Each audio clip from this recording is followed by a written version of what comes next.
Thank you so much for joining us here today. This is a take two of our attempt at Substack Live. Something happened a few minutes ago. So if you joined us before, sorry, but we are back and very, very, very happy to have everybody here joining us today. Olga and I typically don't do these shows on a Tuesday, but we thought we'd do a quick emergency live on Ukraine because there's been so much happening, all of it very good news for the most part.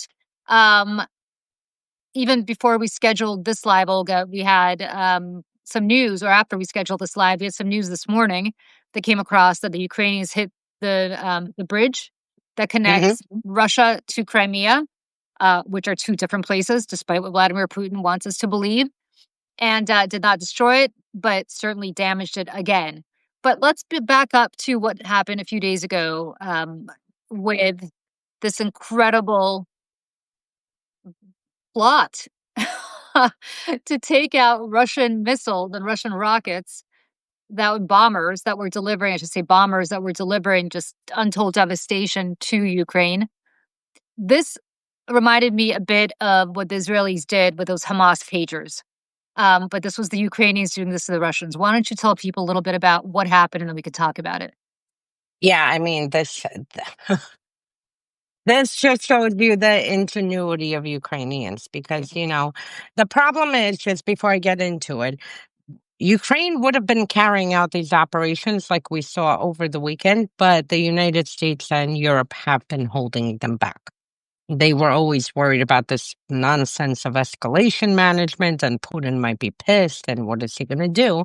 And, I know Russia's nuclear warmongering. Meanwhile, if anyone gets hit with a nuclear missile, it's Ukrainians.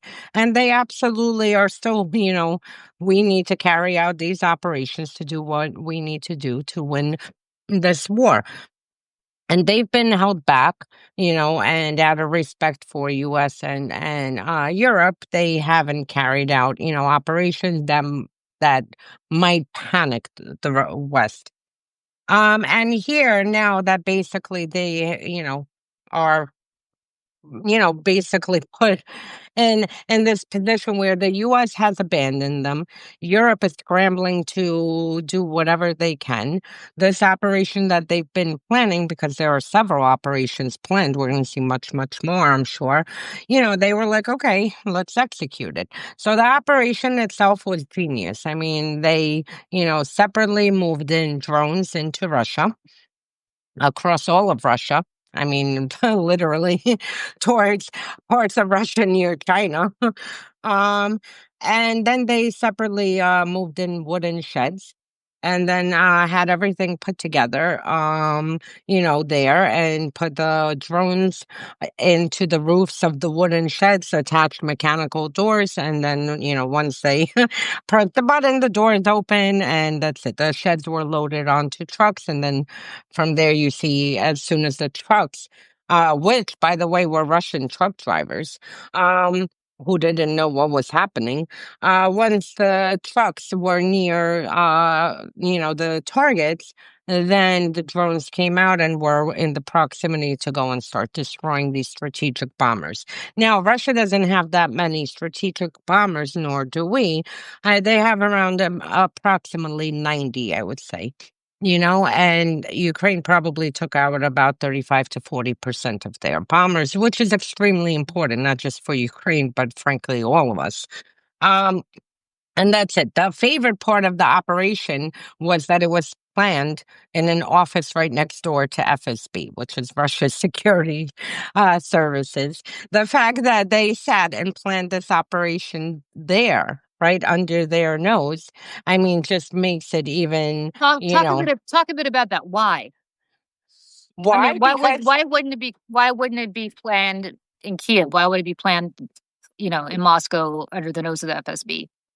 I think, honestly, personally, for psychological purposes, because for any war, having actual kinetic attacks is important, but more important is the psychological operations surrounding it.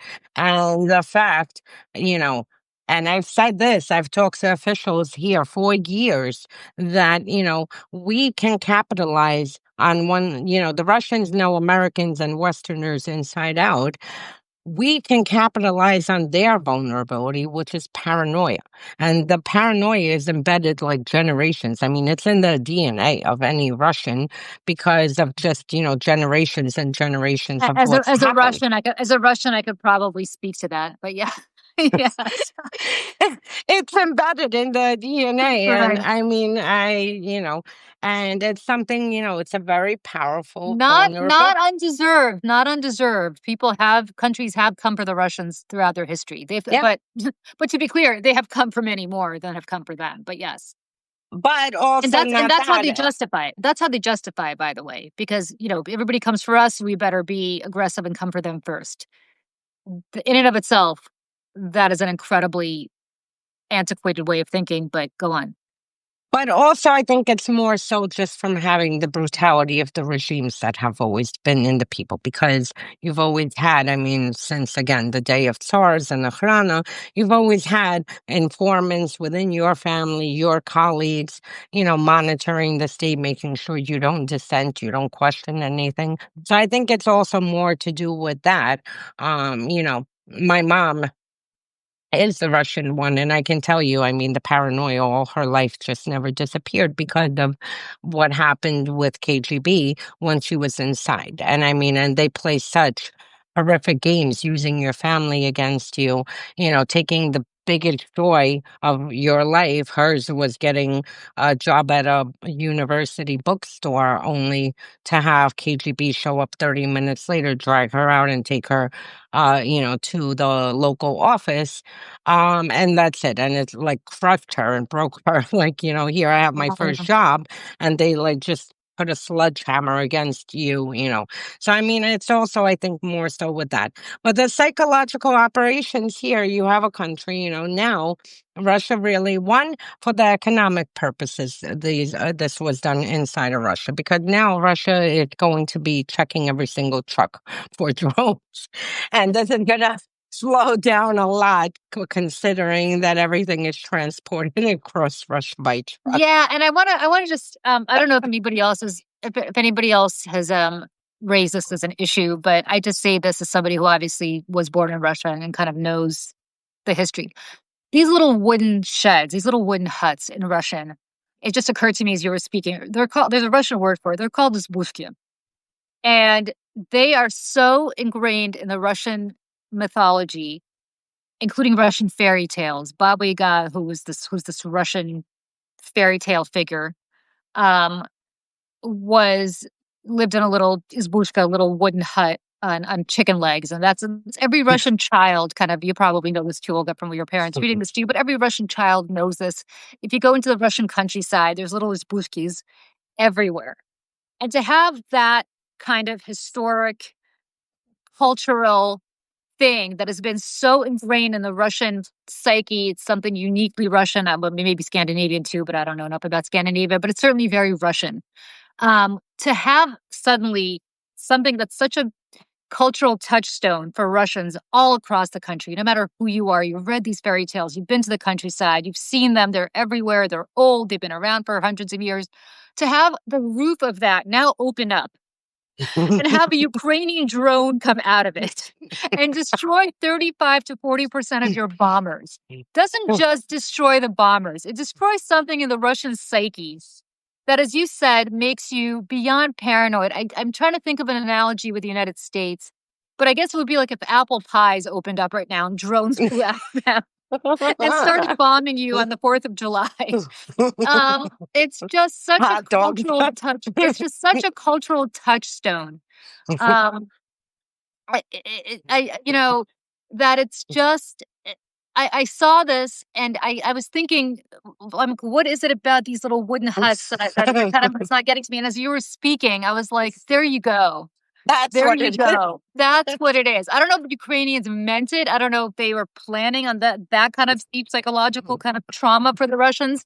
I don't know if this is just a convenient thing, these little wooden huts to transport, and it just so happened this was a good way to do it.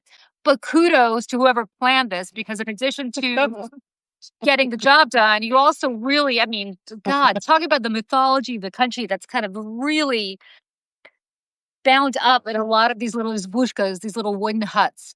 Anyway, go on because I I just I love just it. I just had I just had to raise that as again. I don't know if anybody else picked up on that or whether this was intentional, but for me, I just chef's kiss. But go on. Yeah, so you have that, and then you Yeah, have also, the commerce part of it, yeah, disrupting business because everything is gonna be slowed down across Russia because now they're really gonna be checking every, truck for yeah, drones, and then you have the actual paranoia aspect of it because look, you know, Putin himself is paranoid. Um, he should be. I rightly so. mean, Yeah, he, we've talked about it before. His mentor, who made him, who he is, at least on the political side. He murdered him, poisoned him. yeah, Um, and he has been involved in so many killings. Besides the being embedded, he has been involved in so many killings.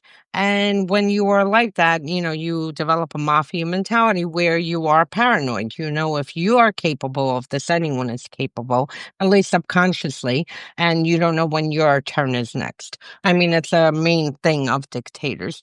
But more so, this had to be planned with Russians inside because you needed to have people within security services, within the defense, the military complex. You needed to have this assistance. And the fact that now they're going to be scrambling. My first,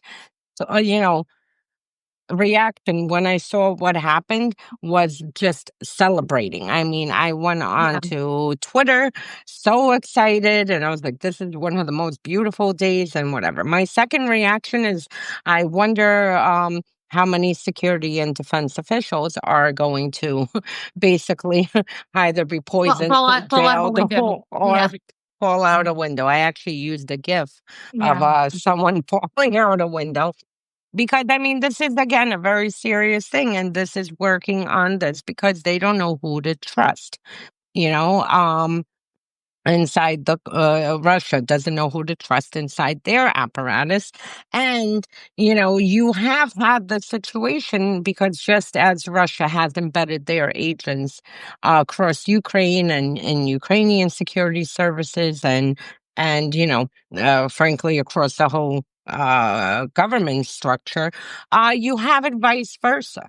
And you have the same thing where Ukrainians have their contacts and sources across different Russian government agencies. So, this really, on a psyops level, this was like perfect yeah, because one, it's going to interfere with their commerce because like I said it's going to slow down the movement of goods across the country because they're checking everything for drones. um, Two, you're gonna have everyone distrustful of each other, working on that paranoia strain, to see what is happening. Who amongst them is the one who, maybe provided information or, provided the fact that there were going to be planes. Because if you saw the Maxar images that came out, I mean, Russia literally tried to hide their planes because they're constantly shifting them with tires. And other parts, they actually drew outlines of a plane. So when you see it from satellite, you think it's a plane, but it's actually a decoy.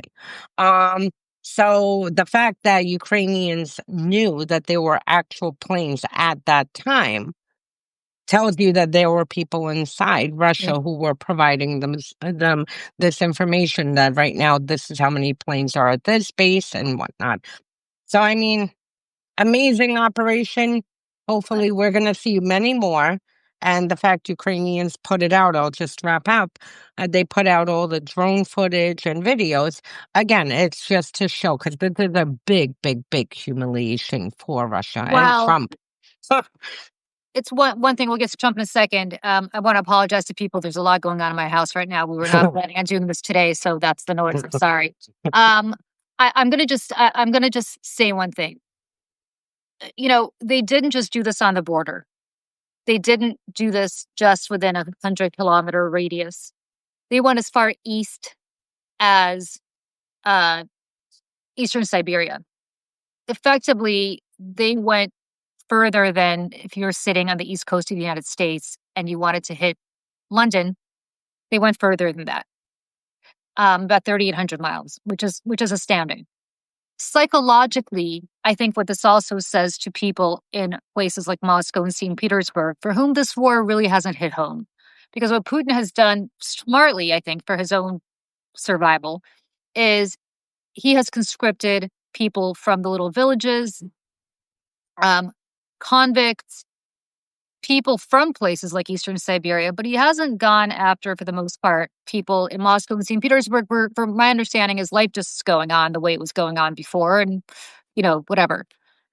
And they've, of course, been brainwashed to believe that the Ukrainians are Nazis and Ukrainians are awful, and all the things that you see on Russian television 24/7.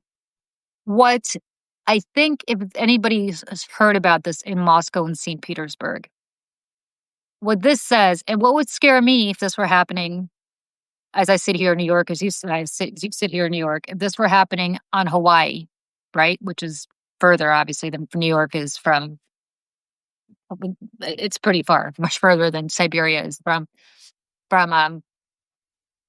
um, Ukraine, but nevertheless, right? If I were sitting here and thought this happened on the West Coast, it, that would mean it could happen to me. And I think that's something that's really terrifying to people. It's like really terrifying. So, Yeah. And I can tell you, I was monitoring the Telegram channels of the military propagandists. I mean, they were furious. It took Russia was so surprised. This is another very interesting aspect of it, that Ukraine planned this operation in a very small circle. So you did not have it leak or any details leak of it. And Russia was so surprised they didn't have a response ready. So you saw this dysfunction on Telegram playing out as the attacks were happening. And it took them a good, I would say, 12 hours before they started with the World War III and putting out a propaganda video of them preparing Oreshnik missile, and that, they're like preparing whatever. But it took them, huh? could we just stop with that nonsense? I just want to jump in. Like, this constant fear of the Russians starting a nuclear war over Ukraine is absurd.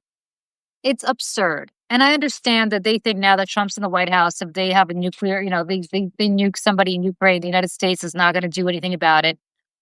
But the Europeans will have no choice because that nuclear fallout would hit. I mean, God, when um, Chernobyl. Chernobyl happened, it got as far as Italy, I think. I mean, it certainly affected Scandinavia. There were people in Finland and Sweden who were dying of cancer. Even I think people as far north as Scotland in the UK. So uh, let's stop with that. Putin's not a jihadist, right? He doesn't think there's 70 virgins waiting for him upon death. He does not want to die. He does not want to be assassinated, nor do I think he wants to live in that nuclear bunker that he's built for himself, that $1 billion bunker that he built for himself. He does not want to live underground the rest of his life in some bunker where he can't go outside. So I want to just stow that as a threat because it's not going to happen. This is like, they use this Soviet playbook of constantly fear mongering around about this. And I mean, I've remember joking, and then I actually spoke to someone who worked on their how you call it, nuclear program, and I wasn't that far off from the joke. But basically, I used to joke that if Russia were to send a nuclear missile at United States, that it would end up going back towards Siberia because they don't maintain anything, because it's such a corrupt country that they steal everything. I mean, and you see it from the military aspect. And then I talked to someone who actually did work, and dealt with nuclear scientists there. And he, told me that it hasn't been maintained for such a long time. And that's why I laughed when, this leak came out last week about Russia's like a sophisticated advanced nuclear program. I'm like, what is this nonsense? Like, what is this BS basically? Yeah, I wouldn't worry with them about that. And like I said, if anyone has to worry about any kind of nuclear threats, it's Ukraine. And Ukrainians are not going to be stopped because Russia may or will or no, they need to do what they need to do. And if anyone, gets any kind of response, it's that. So, yeah, so this operation overall was amazing. And it was interesting because Russia really was taken aback because you saw it. Normally, they have such a well oiled propaganda machine.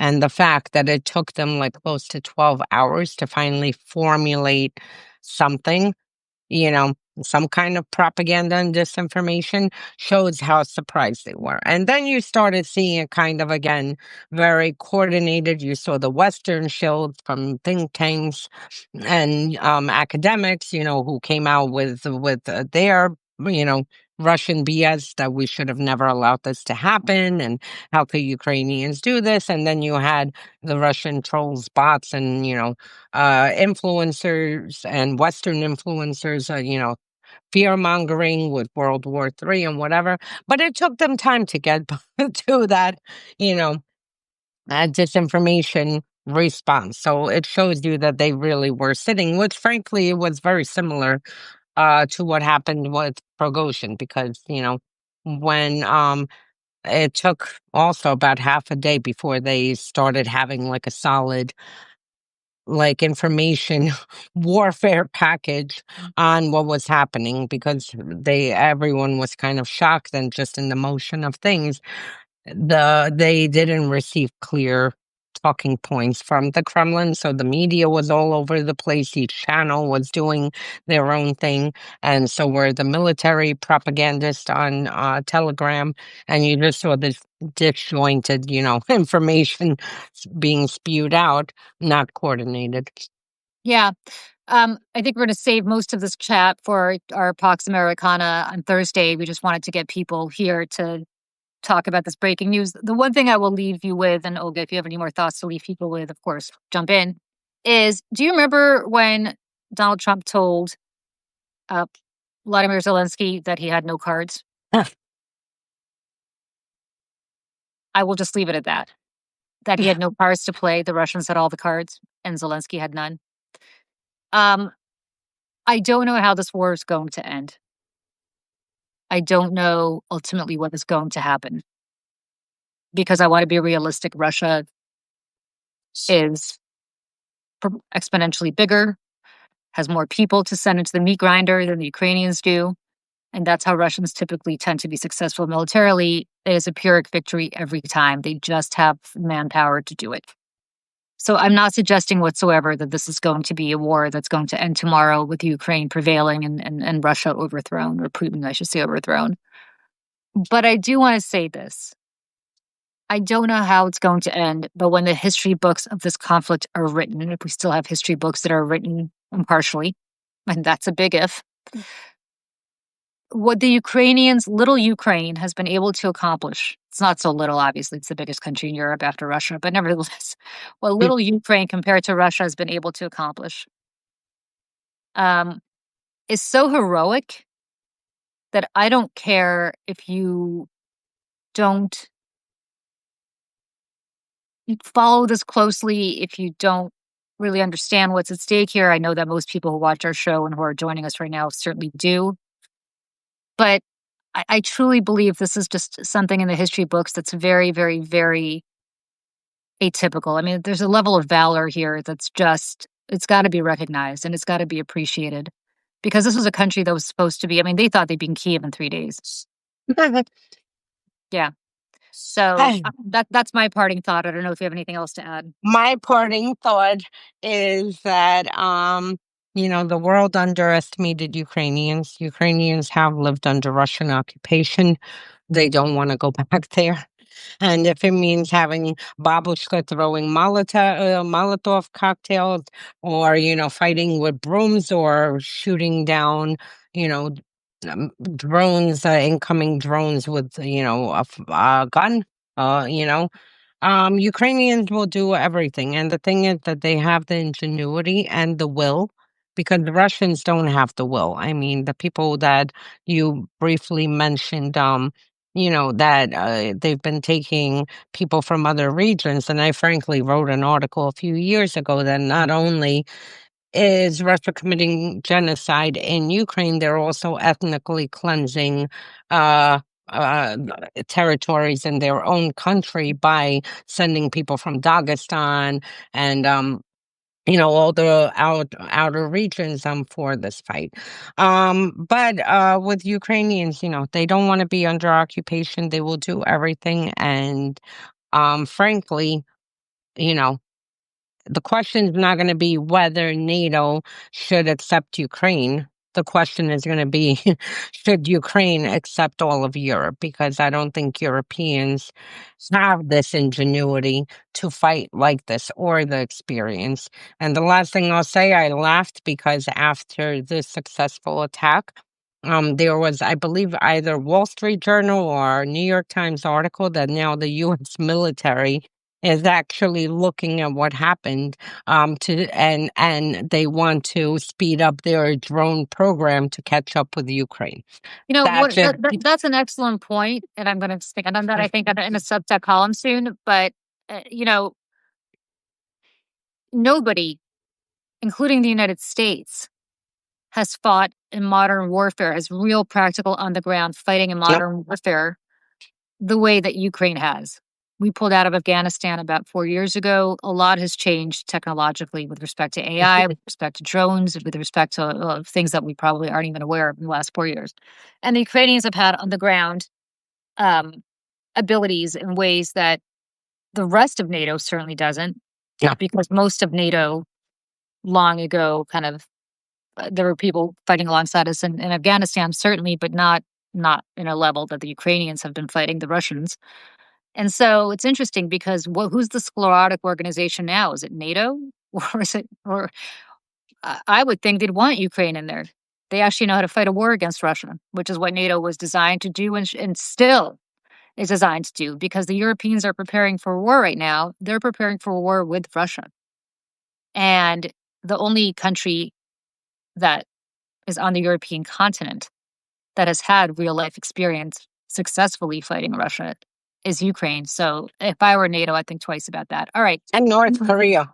And North Korea. On that note, thank you very much, everybody, for joining us.